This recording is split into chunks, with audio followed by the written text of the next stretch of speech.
Okay, week number 4.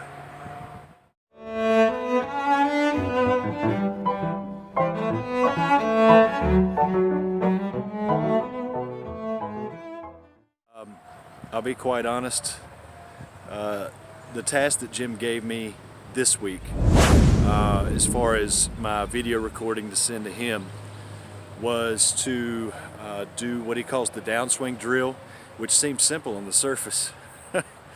And then he wants a full swing with a 6-iron down the line view. In attempting to do this drill, the downswing drill that he shows in some of his videos, if you need to go look that up to see what it is, but you basically just take the club up to the top and then you just return it back to the ball. You don't swing through, you don't try and go past where the ball would be, you're not even trying to make a swing, you're just allowing the club to drop back down. And honestly, I don't know, it's just something in me that something just didn't click, but now I believe it has, and I'm going to do the downswing drill in this video. It's a pretty simple drill, but it's not so simple to pull off if you have, I don't know, some sort of brain worms like I've got. I've been working on this drill all week, multiple times in multiple locations. Sometimes when I'm just standing there, I caught myself doing this drill while I was going to the bathroom. Yeah, believe it or not. So in this first one here, you see my shoulders keep opening up. And after talking to Jim, what he told me is to lock your shoulders in place while you do this drill and just force them to stay closed. So that's what I'm trying to do in this next clip here. I'm keeping my shoulders closed, but I feel like my range of motion is diminished a little bit. I'm out on the range today. I'm going to try and work my way up through my routine.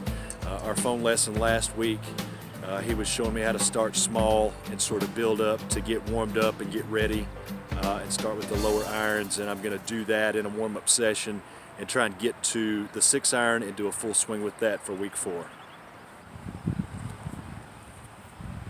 One of the things also that I did incorrectly, I guess, for lack of a better term, in this particular session at the range here. Yes, I started off small. I started out with a size 2, then I went to a size 4, then a size 7, with a 9-iron. But then rather than go through the 8, 7, and then to the 6-iron as I'm supposed to, I jumped right from 9-iron to 6-iron. So to be fair, you know, I screwed this up a little bit, but you can see some of my frustration.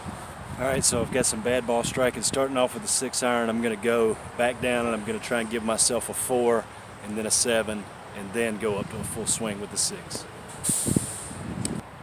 The number one thing that I took away from this particular range session that I can associate directly to my bad ball striking on this day is that my focus was taken completely off of staying still through the shot, and my focus became keep your shoulders closed, let the arms go back on path, and let them fall back down.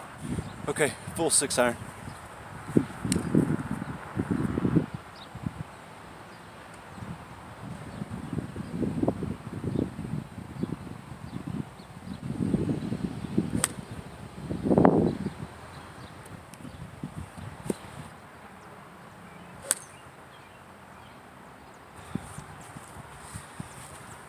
It's not the purest strike. It's a tight draw, but it's not the solid, effortless contact. I really haven't hit any that are solid and effortless. Yeah, 1 ball left.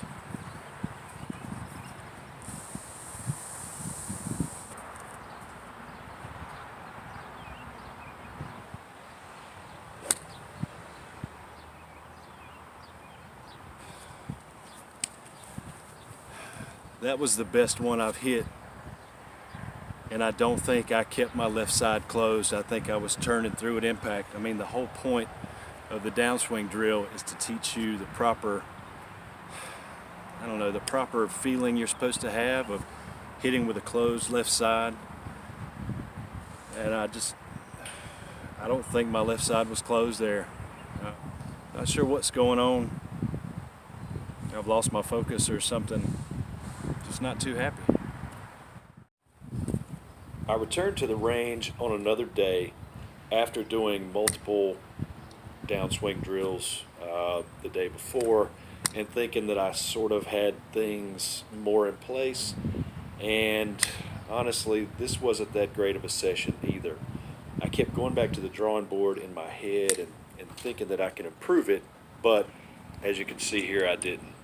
After this, what I consider to be a disastrous range session the other day, I sent Jim video right away and talked to him, through text and emails about what was going on, and I had lost my way. I think it's important that I convey something to you. A lot of people, when they look to somebody to be a teacher or a mentor, they look for what they consider to be a good teacher. If somebody fails or if something's not working out and they just quit, a lot of times they'll blame the teacher. I've never said that about Jim. Jim has been nothing but supportive and helpful, and I know that his system works. I know that his approach to golf is correct. I know that the proof of concept is there. I have no doubts, none. But in looking for what you would call a good teacher, it's important that you also remember that first, even before you find a good teacher, you have to be willing to be a good student. So many of us out there are just looking for somebody to do the work for us.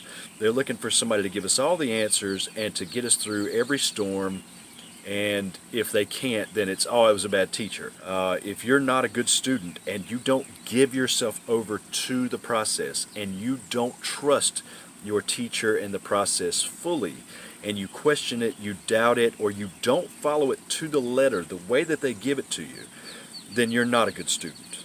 But that doesn't always mean that I understand exactly what it is that I'm supposed to be doing at any given time, because this is all new to me. I'm trying to change, like I said, over 2 decades of just bad habits and mediocre golf. That's no small task. So there's going to be bumps and bruises along the way, and that's fine. And this is all part of the learning process, and even your failures can teach you, and probably your failures, I would think, teach you more than your successes do. So it's good that I'm having little bumps along the way and hiccups, and not everything is coming so easy, because anything that comes easily can go away just as easily. So I'm willing to sacrifice and do the little things and have those setbacks. That being said, now moving on to the next thing. With this particular week, I have had those failures. I have had those setbacks. I've had the bumps and the bruises and the shortcomings. This week, my focus shifted from putting my weight forward and anchoring it on my left side, and then my only swing thought being to stay still. And I started to think more about swing plane. Is the club in the proper position? What are my hands doing? Is this coming down the right way? Is it going out there? Am I doing this? Am I doing that? That's what got me to mediocre golf in the first place, is a massive knot of too many swing thoughts. Too many things entering your mind and plaguing you that you're trying to micromanage while you stand over the golf ball. And that's really what attracted me to Jim Venetos' Golf Academy in the first place, is that you take all that away and you clear the table and you put simply stay still in your mind. And I got away from that. That's not Jim's fault, that's my fault. I misunderstood what he was trying to say. What he was trying to convey to me this week is to do the drill before I swing, and to do the drill multiple times over and over throughout the week, so that I'm kind of getting used to that. But then when it's time to stand over and hit the shot, you have to forget the downswing drill, swing path, all that stuff, and go back to just focusing on staying still. The drill itself is to try and start ingraining that feeling of what it's like, the way the club is supposed to move, the way your body is supposed to be positioned, the way your body's going to react to the movement of the club, all those things. But then when you stand over the ball, you have to just focus on staying still. And after you've done that drill 1,000 times or 2,000 times, you won't have to think about that. It will have trained your body separately than standing over the golf ball and making a swing. And that's where I got lost this week. So I'm going to hit the range again today. I'm going to try again.